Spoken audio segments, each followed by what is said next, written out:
don't feel inhibited about Don't that. feel inhibited, don't. Okay. I actually don't, well, I don't know, whatever, I don't know, what the hell. Camera, right.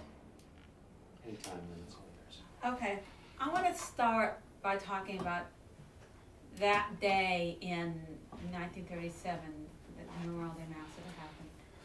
And I want you to tell me kind of how you ended up being there, what you expected to happen, and then what you witnessed.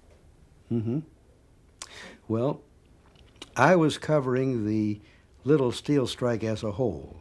I actually followed the strike all across the Middle West, in Indiana, in Ohio largely, Warren, Ohio, Marion, Ohio, and I was working for the Chicago Daily Times then, which covered the Little Steel Strike in a way that none of the other local newspapers did.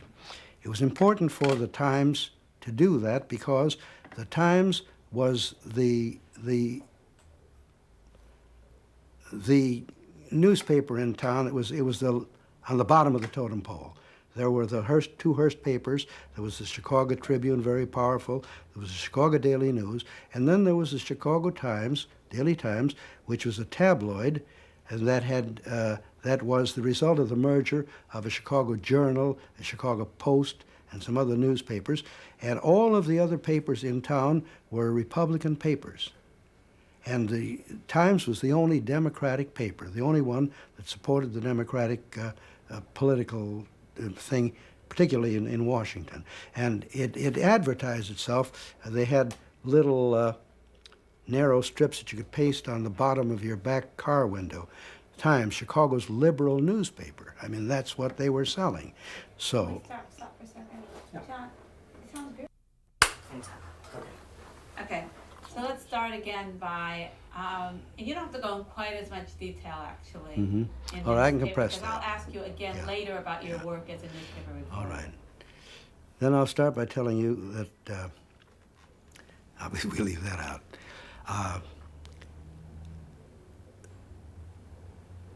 I had no idea on that day that anything like the Memorial Day Massacre was going to happen. I had been following the Little Steel Strike very closely. My paper advertised itself as Chicago's liberal newspaper. It was the weakest paper in terms of circulation and influence, and it particularly wanted to be able to do strong labor coverage to justify that slogan and also to attract the kind of people it wanted to attract, as the only newspaper in Chicago that supported the Democratic administration and the New Deal policies and stuff like that. So I had been following the Little Steel Strike very closely. I had traveled all across the Middle West.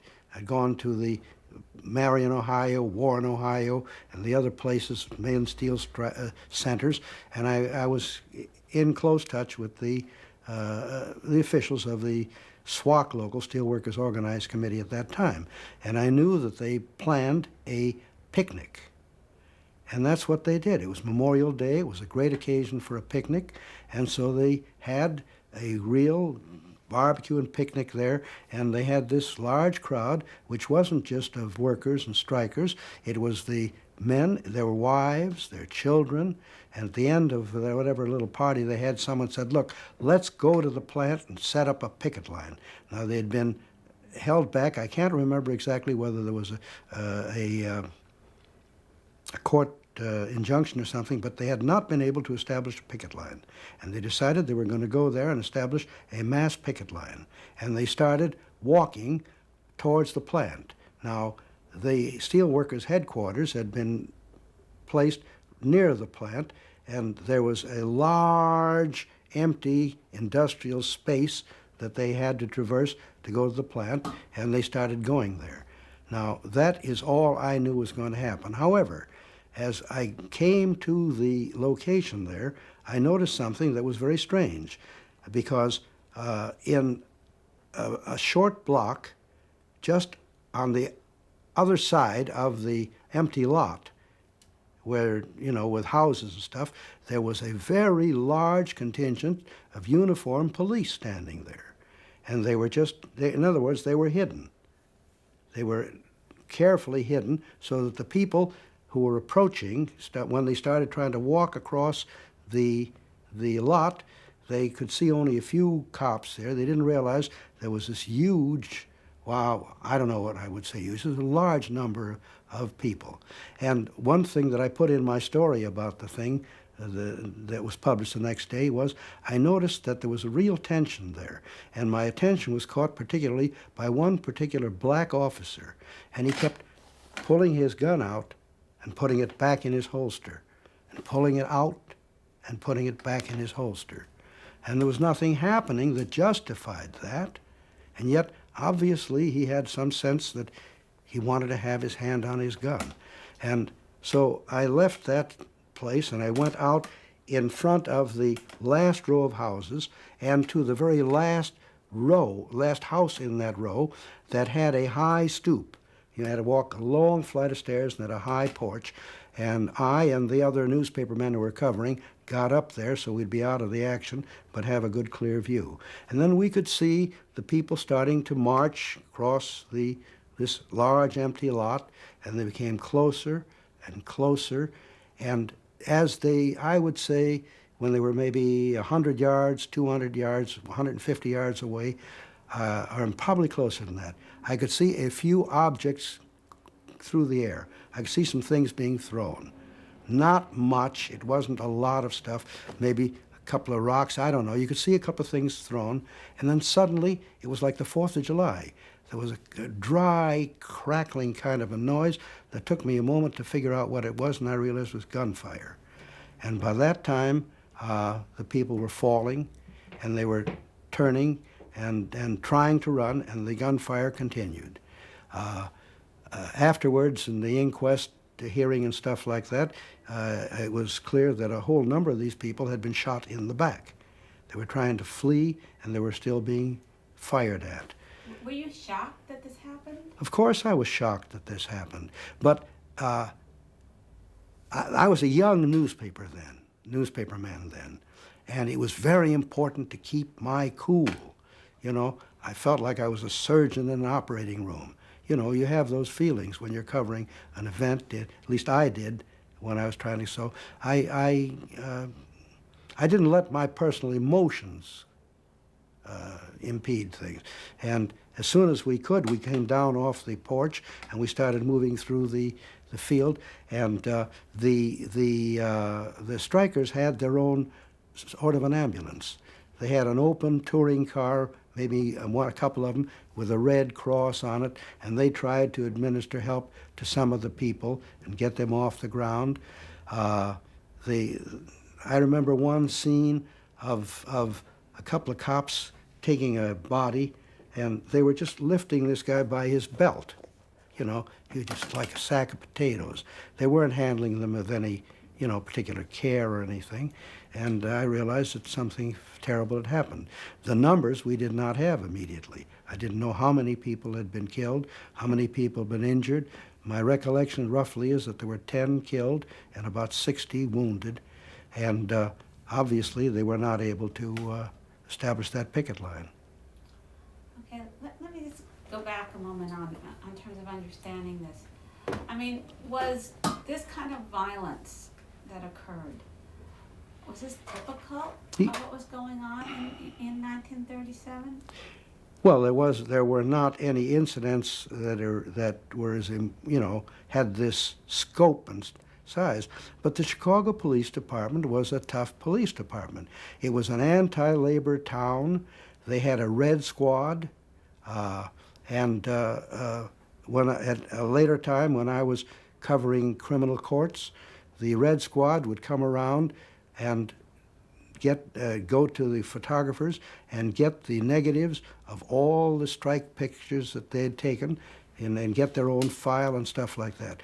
The policy of there was a guy named Make Mills who was the head of the Red Squad in Chicago. And so far as the authorities were concerned, all the labor people, especially the CIO labor people, they were Reds. And the function of the Red Squad was to make sure that they could interfere with that as much as possible. So there was a clear anti-labor policy in the town. you left the strike, and I mean you left the scene, and then what did you do? Well, I obviously went back to my office, and I wrote a story. And I was writing for a commercial daily newspaper. I couldn't write a story that reflected my own feelings about it, my own outrage. I was in the mode of objectivity that you're supposed to have in American journalism, but I also wrote about this cop pulling his gun and the fact that this phalanx of troops had been put into this cul-de-sac street out of the sight. You know, obviously they had laid a trap for these people. And the people came across, they figured, hey, it's a holiday, we got our kids, let's see if we can do it. Just roll that. Take 3.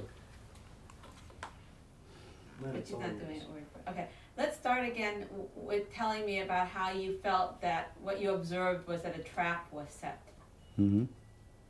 Well, when it was obvious when I saw what was finally happening that a trap had been set for these people.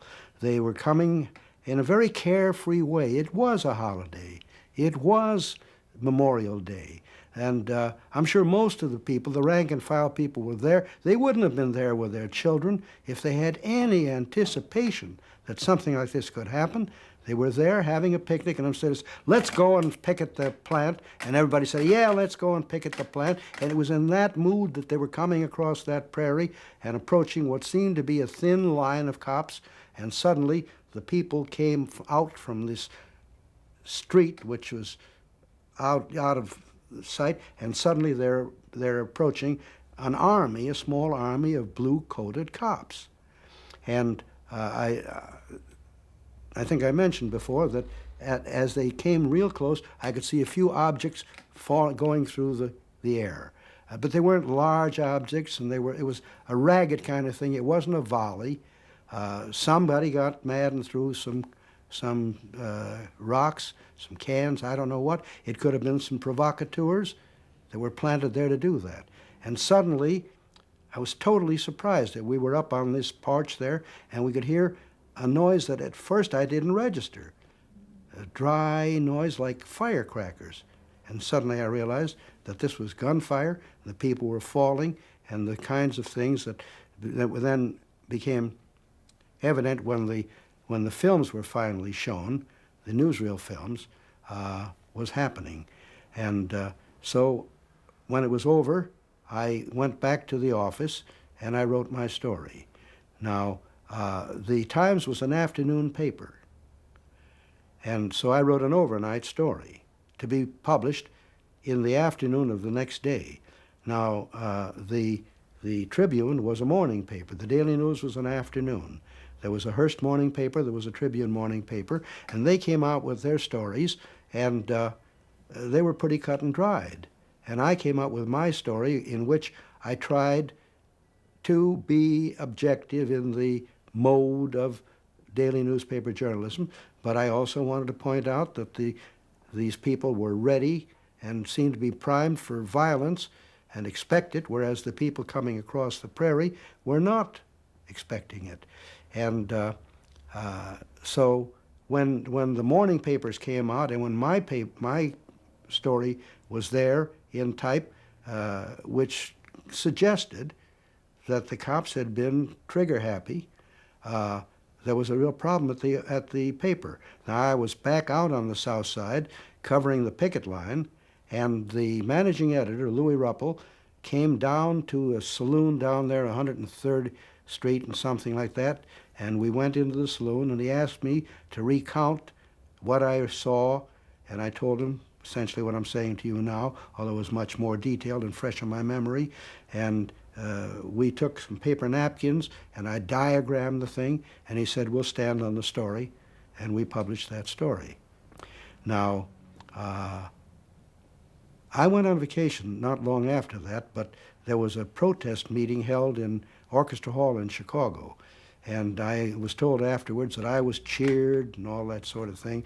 I was a momentary hero because I had for the first year, been the only person to suggest that this was not a bunch of crazy strikers attacking a police line, but that the police were ready for them and primed for violence. It's my understanding that all the other papers really reported it as that the demonstrators had attacked the police and that they had provoked the police, and it wasn't until the newsreel was released, which had been suppressed, that anybody that they were actually able to see what really happened. Is that correct? Well, it was only after the newsreel was released that generally people became aware of this.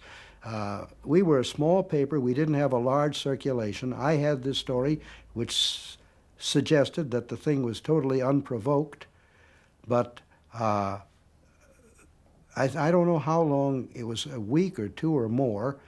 There was a committee of the Senate, the U.S. Senate, the La Follette Civil Liberties Committee. And the La Follette Civil Liberties Committee decided to hold a hearing on this. And they subpoenaed the film of the Hearst Metrotone News that I wasn't aware of. I didn't even know that there was film on this. Nobody else did. And so I'm going to ask you to start that part of the story again, because actually there was a Paramount newsreel. Was it? All right, yeah. So if you could just tell me that Well, the Follette Committee met and they said... Yeah, the Follette Committee had a screening room, and they subpoenaed this film from the newsreel company, and it was shown there. And it still was not a great event. I don't think it was very much covered. But there was one reporter, Paul Y. Anderson of St. Louis Post-Dispatch, who covered that, and he sent out a story to his paper, and it went on the wires by the Associated Press. And then nationally, the word went out that there was unnecessary police violence and that there was a Senate committee investigating it, and so on and so forth. So that's when the larger story broke.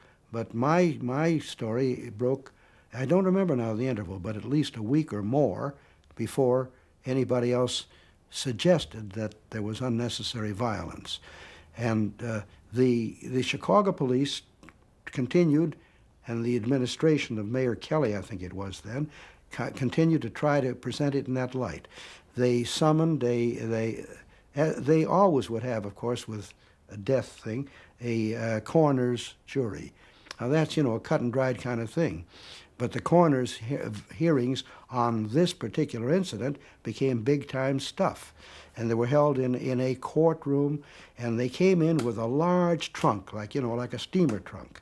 And they opened the trunk, and there were rocks and bottles and pipes and all kinds of things which were there clearly as the weapons that these strikers had come to toward the police line with, and that would justify the violence. Now, what that was the scourings of an empty lot in an industrial area. Anybody going around would have picked all this junk up. But the effort was made to still make the case that there was a bunch of rioters, and that they were going to sweep the police line away and establish a picket line by force.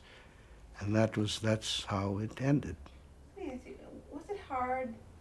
I mean, you were very sympathetic to the demonstrators and to the strikers, and yet you were very professional in your work. Was it hard to have to conceal your feelings? Had you seen people killed before? Yes, I had not seen people killed like that, but I'd seen a lot of violence. I remember when I had to cover a double execution. Well, I'm a professional, so you steel yourself and you bridle your feelings. But of course, at that point, I was very strongly pro-labor. My own sympathies were with the strikers, but of course, I had to try to keep the thing under control and write write a story that would get published. It was very important for me to write a story that could be published. And if I tried to write the story that I wanted to write, I was not a columnist. I was the Times labor reporter. And yes, I was close to violence all through this thing. I remember one time when I think it was either in Warren, Ohio, where there was a very strong strike movement, and the strikers wanted to approach the plant, and they were going to march up a narrow street, and the governor had called out the National Guard. So here are the strikers, one end of a street, and they're walking down this street. It was very narrow sidewalks, buildings and storefronts right down to the edge of the sidewalk. Here are the strikers, and they're going to go to that plant, and nobody's going to stop them.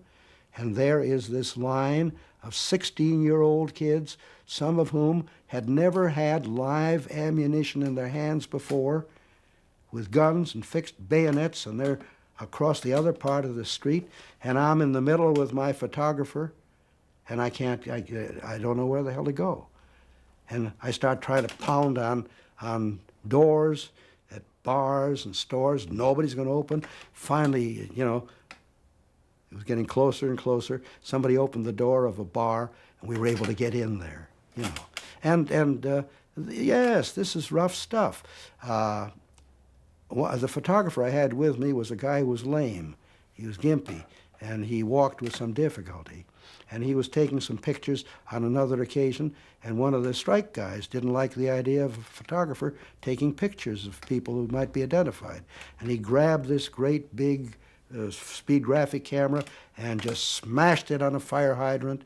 And the next thing I saw, my little gimpy photographer running down the street trying to get out of the way. You can't be around things like that without being in jeopardy. I covered some of the demonstrations of the what did you call it then? The Workers' Alliance for Relief in Chicago. People don't remember that at the time of the Depression there was no such thing as general welfare. There was no safety net. We're not. Okay. Camera comes on. Hold on, let me get this ready. Take 4. Then it's all yours. Okay, you may begin. Well, I think I should say something about the importance of the Little Steel strike, because Big Steel, which was U.S. Steel, had already signed with the Steel Workers Organizing Committee. Now, how John L. Lewis, who was then the head of the CIO, was able to do that, I'm not sure I can tell you for sure. But you have to understand that this was an industrial union. And John L. was head of the coal miners. And the coal miners were already could disrupt the steel industry by simply striking. And it was very important for steel to be able to have an uninterrupted supply of coal. And also, John L., over a period of time, had a lot of dealings, personal dealings, with the head of the U.S. Steel. I'm trying to remember his name. Myron Taylor. And so this startling event, it was really, it was a great surprise at the time, a great victory, of course.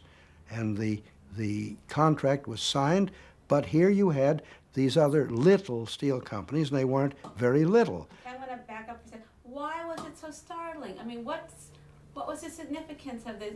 Was steel was the biggest unorganized industry at that time, or one of the biggest?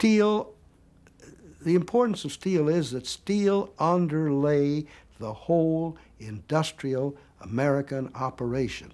At the time when we were a country of smokestack industry, we needed steel to make the automobiles. We needed steel for all the purposes of industry. And steel needed coal. And steel needed iron.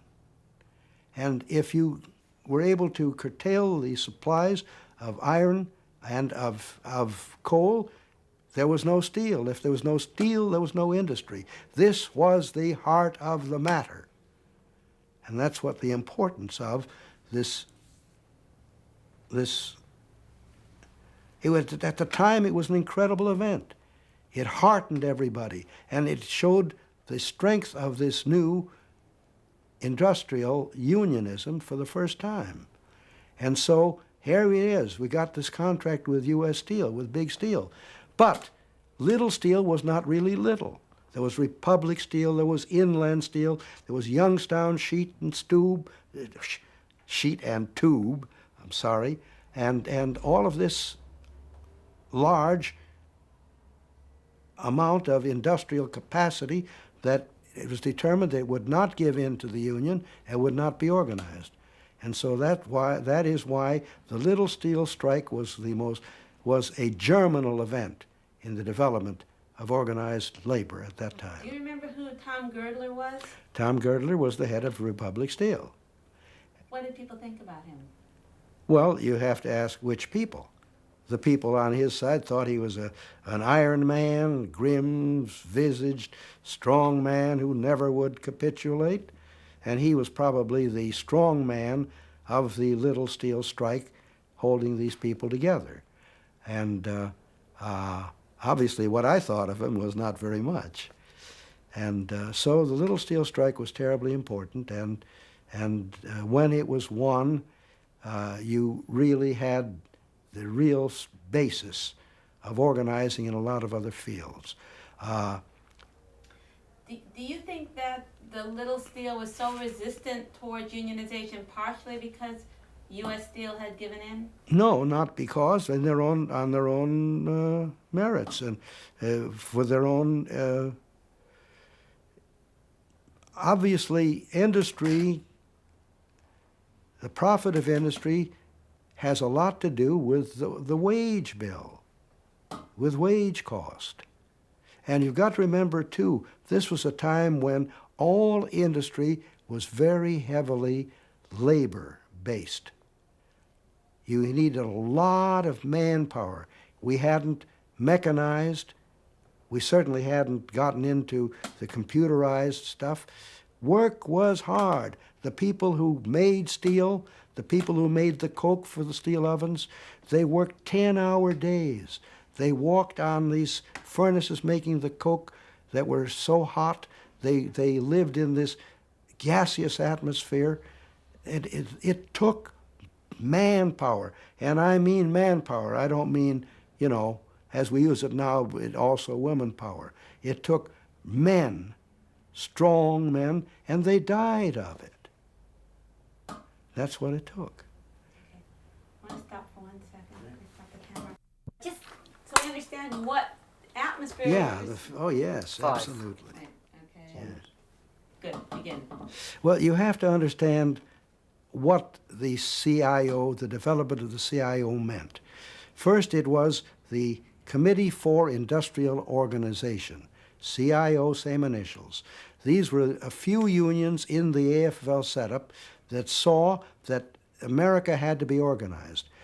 Organization at that point was the craft unions, the aristocracy of labor, but in all of the major developments, the people who made autos, the people who provided electricity, the people who made electrical equipment, all of that stuff was totally unorganized.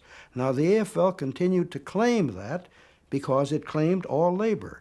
And when they started to try to organize, for example, auto, they wanted to go in and have the sheet metal workers do the bodies and send in the upholsterers to do the upholstery, that kind of thing. And the painters union do the painting. And you would have a whole bunch of little separate crafts that could be played off against each other, against industrial giants like Ford, like General Motors. It was insane, it was impossible, and it was clear that the only way to organize America was to organize industrially.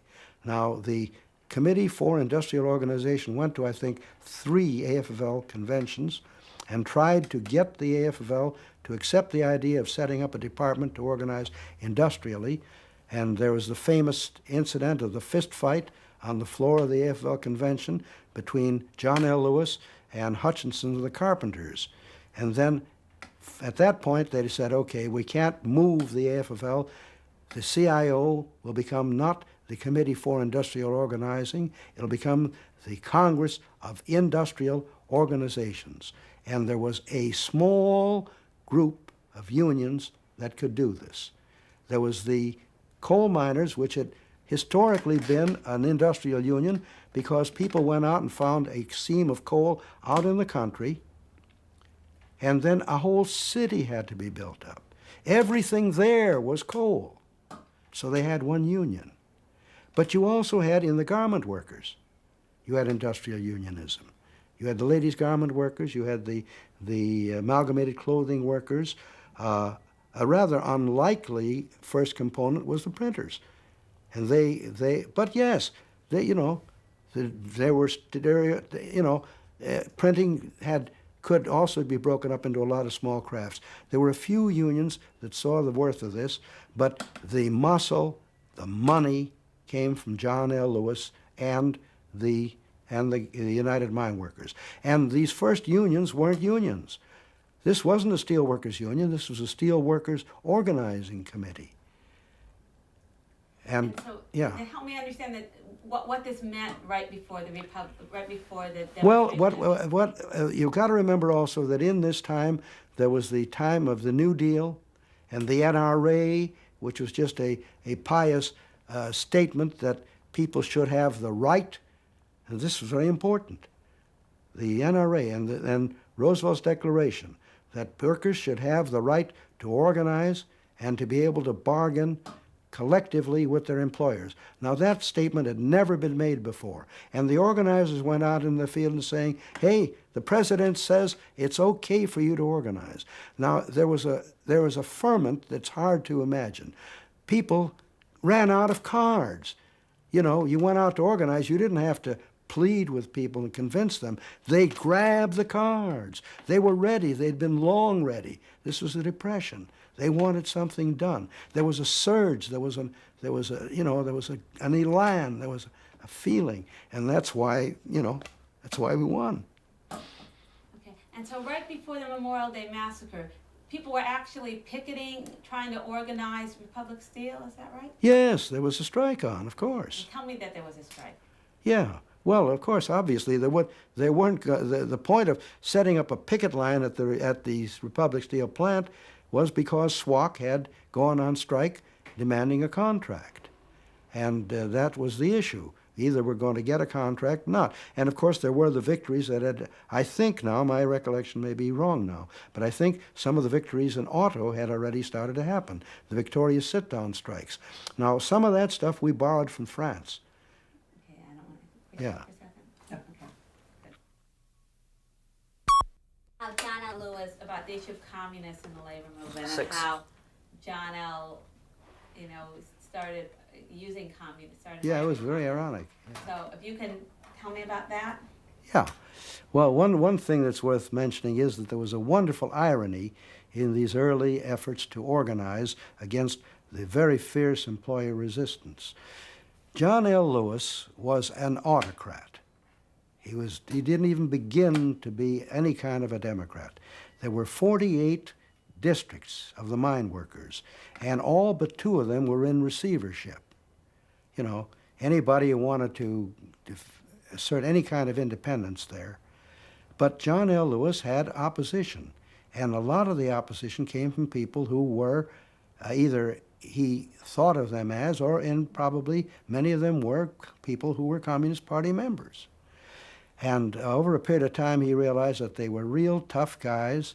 They were hard for his goon squads to dissuade.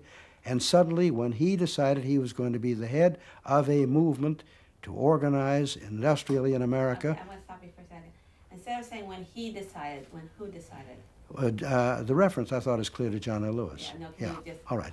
So when John L. Lewis became the head of the CIO, and he was a man of great power and great determination, he was determined to carry this through and to win.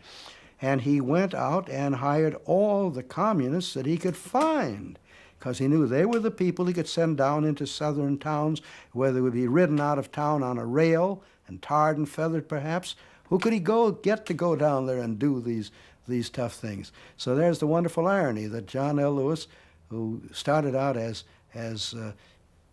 probably in labor the fiercest enemy of people who had left-wing sentiments, when he decided he had to get a job done, he went out and hired them by the wholesale.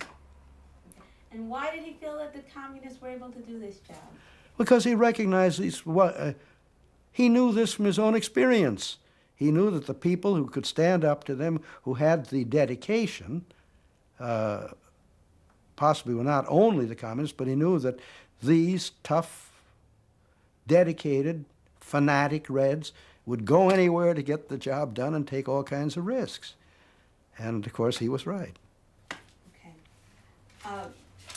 Can you tell me, what was the importance of Roosevelt at that time? And I believe at that time that people felt that Roosevelt was taking a fairly sympathetic stance towards labor. Just 2 seconds. There you go. Okay. Well, Roosevelt was very important to what was happening. I'm sorry, I'm going to have you start that again. I was in the middle Yes. of moving the camera. President Roosevelt was very important to what happened. You have to understand that this country was going through the most massive depression that it's ever had. The country had to get up on its feet. There had to be some hope. So Roosevelt was trying to get things, he enunciated the idea that labor should have the right to organize, labor should have the right to bargain. Before that, he enunciated the NRA, the National Recovery Act. Now that was a larger thing, but in it had Section 7A. And Section 7A was supposed to guarantee that people would have the right to organize and to bargain. That was part of the package of getting America off of its butt and on its feet again and going forward. But this was an invaluable tool. When organizers went into the factories with their cards, they said, "The president wants you to join the union," which was taking a little bit of liberty with it, perhaps. But yes, Roosevelt was perceived as a friend of the workers. Roosevelt was. You know, we've spent 50 years tearing apart a network of social protections that were set up in the first place by the New Deal. It had all of that importance. Okay, so people, when they went out to organize, they felt like they wouldn't be shot down like they were. No, they didn't have all of that comfort and security, but they knew that, yes, there was something there. There was finally, I don't know exactly when, the National Labor Relations Act, which for the first time, see, Roosevelt's proclamation was a statement. But then now you had a law passed. And of course the employers contested it, and of course they took it all the way up to the Supreme Court. And in the Morris Watson case, in the famous Watson case, Morris Watson, an employee of the New York Times. Stop here, I don't want to get into that. Yeah. Can you, what about the La Follette Committee? Was that representative of the way that the government was getting involved? Yes, very important. Now, you have to understand that La Follette was a progressive senator from Wisconsin. Now, there was a long, old tradition of progressivism. Wisconsin State, I think there was some of that was in North Dakota. There was what had survived from the original populist movement, and it was in place. And he was that kind of a senator. He had these sentiments, and he had a lot of seniority and a lot of power, and he was able to establish this Civil Liberties Committee to investigate any deprivations of civil liberties. And obviously the Memorial Day Massacre was a very outstanding incident, and so these hearings were held. The committee itself was not an organizing committee, but the fact that it investigated this and made, put out reports that supported labor and criticized or indicted industry for its violence was very important to the progress of organizing at that time. Yes. Okay, Can we have a couple yeah. more? Okay, we need to consent. Right. They were asking in the first place for union recognition of the contract. Of course, they already had the format of a contract because what they wanted was the contract that U.S. Steel had Okay, given. I want you to tell me if you're ready. Okay, so tell me, help us understand, like, the Memorial Day Massacre brought on such a reaction, but what were people really striking for at Republic Steel? What did they want? Well, throughout Little Steel, what they wanted simply was what Big Steel already had. The people who were making steel for U.S. Steel were getting certain kinds, shorter hours, higher wages, certain kinds of protections. I don't know what all was in their contract, but it was a contract that for the first time gave the workers there some kind of recognition and a mechanism to discuss grievances, a mechanism to try to raise wages if that was possible. None of that existed in Little Steel. So it wasn't just a vague thing, it wasn't a generalized thing. These people already had in their industry the example of a living contract, and they wanted no less. And then why was Tom Girdler and Republic and Little Steel so resistant to the idea of workers having a union? Well, part of it would be an attitude. Part of it would be an attitude of simply not being willing to concede anything like that to ordinary working people. But the other thing is dollars and cents. You can't understand anything having to do with labor without understanding the profit and loss aspect of labor. And as I think I said earlier, this was a time when all production required labor, a lot of it, particularly in the heavy industry. Can we stop for a second? Yep. Okay. Yeah. Hang on. 8. Now this is something that perhaps a lot of people are reluctant to talk about, but I speak of it with pride. I was a member of the Communist Party from 1934 to 1958. 1958, the Khrushchev revelations had come out about Stalin, and then you had the two episodes in Hungary and in Czechoslovakia, and about that time I realized, hey, this is not my stuff, and I simply walked away. No manifestos, no declarations. I just stopped paying dues, people stopped coming around, and that was it. But I look back on that part of my life with satisfaction. I'm moved, and with pride. I was a young man growing up in a hard time in the world, and the country was out of joint. People were literally starving. This kind of government, this kind of economic system, I decided had to be changed. And the people I saw trying to do it were the people in the Communist Party. And I got kind of sucked into it in a way. I was a newspaper man, and I was sympathetic. People figured out I was sympathetic to labor. So some people were putting out a newspaper for the railway brotherhoods. There was a Railway Unity Committee which tried to develop a movement to reunite the 21 different railway brotherhoods into one union. And they were putting out a small little newspaper, and they needed somebody to do some technical work for them, and I volunteered. What did communism mean? What did it mean to me? It meant to me trying to educate and arouse the working people of America to realize that their interest required getting rid of the capitalist system, just as bald as that, and developing a socialist system that would care about people instead of caring first about profit. It's just very simple. Slow down. Okay. You telling me again what communism meant, what your vision of what 11. communism meant, and then to end it with you thought it was 9. possible. It's on. Okay. I was an idealistic young man. I was coming out of college and getting into a world in which everything was wrong and not functioning. There were great needs, and there was the example of what then seemed to be a very glowing example of workers having taken control of a country over in the Soviet Union. And we thought, that's what we need here. We need this country to be owned and run by the working people. This was a time when the mayor of Chicago, in the depths of the Depression, when there was no social network, sent a message to Washington saying, send us relief or send us troops.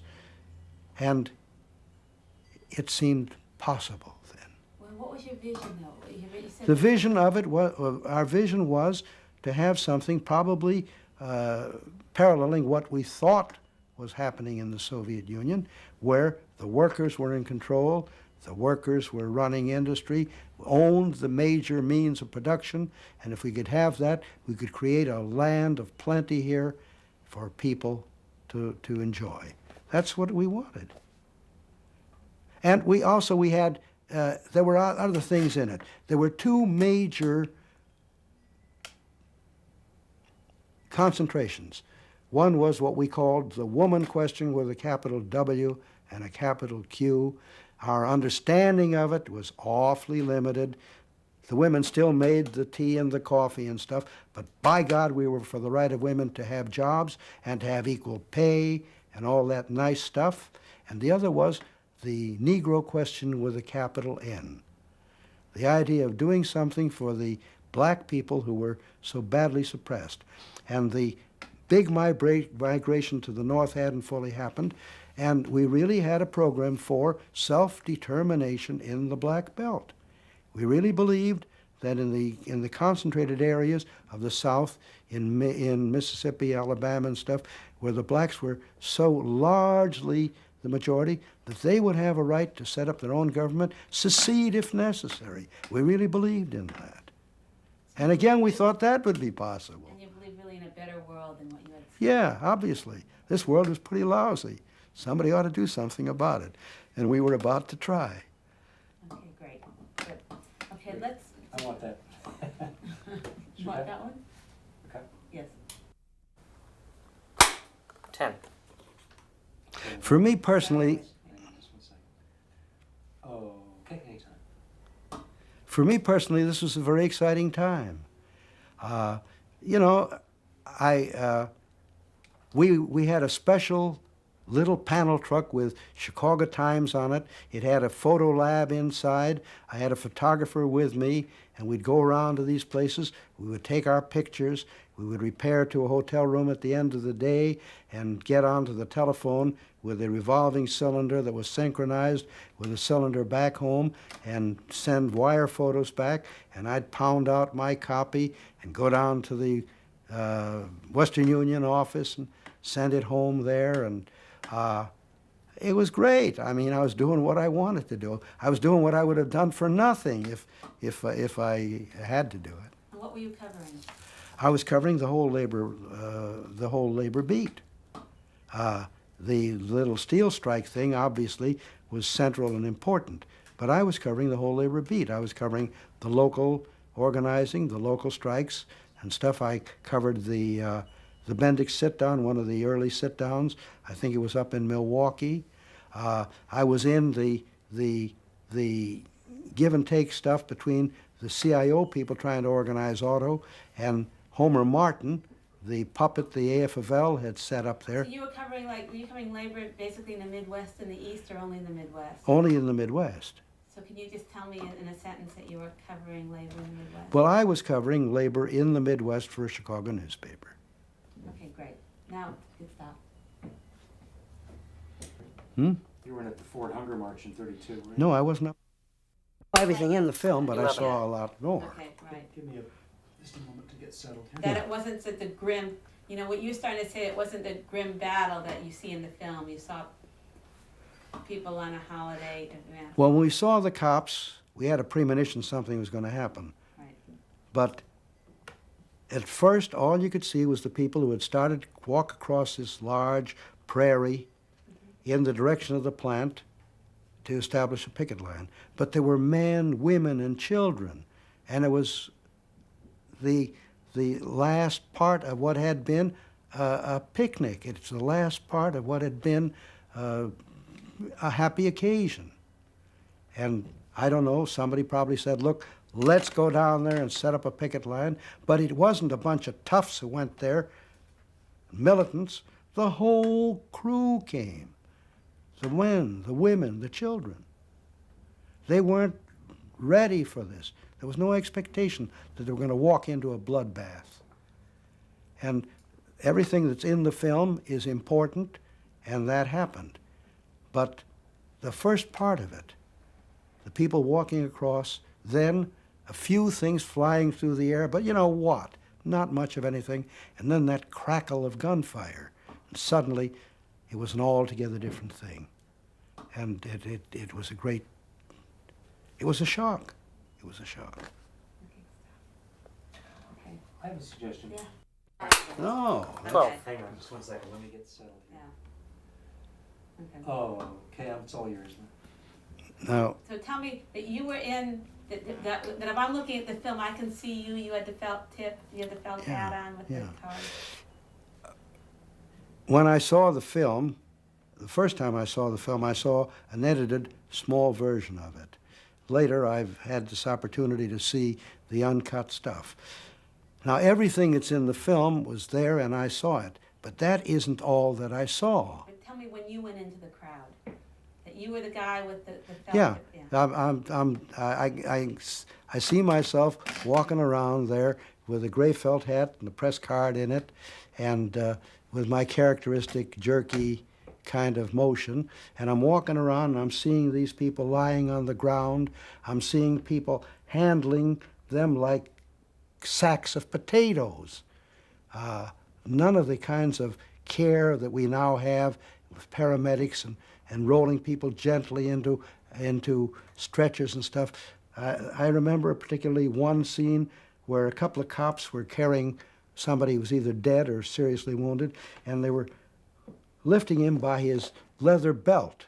And, you know, he's just falling both ways, you know, like just stuff.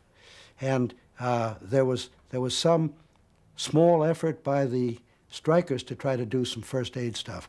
They had one or two open touring cars with a red cross cardboard symbol on the side. They were also trying to administer first aid. There were no ambulances that I remember initially. They were taking them into paddy wagons. They would, you know, and I'm sure that the death toll of 10 has a lot to do with the fact that there wasn't any kind of real way of taking care of seriously wounded people. And if they had people there ready to kill people and shoot, you would think maybe they would have a couple of ambulances in that back seat too. They didn't. What were you doing in the crowd? I was walking around trying to see what I could see how many people were hurt, see if I could talk to anybody. I didn't have a chance to talk to anybody. And after a short time, I gave it up and went away and went back to my office and wrote my story. And why were people too much in shock to talk? Or Well, you have to understand, it was a scene of total disorder. The people were in total shock. They weren't going to stop and talk to a reporter.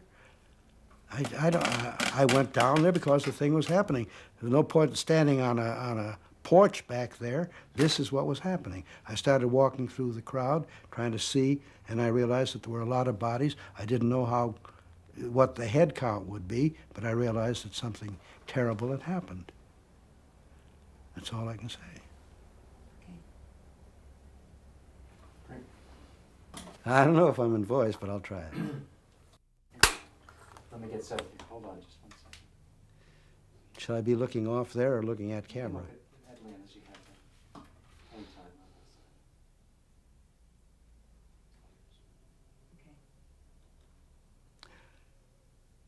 Okay. Arise, ye prisoners of starvation. Arise, ye wretched of the earth. For justice thunders condemnation. A better world's in birth. No more traditions' chains shall bind us. Arise, ye slaves, no more enthrall. The earth shall rise on new foundations. We have been naught, we shall be all. 'Tis the final conflict. Let each stand in his place. The international working class shall be the human race. Do you remember any place in particular where you sang that? Oh, at all kinds of peace meetings and all kinds of, you know, there was the whole period of the United Front Yeah. when, you know, when it was okay to be a communist, and we would sing that song, you bet. Great. Very good. Great. Very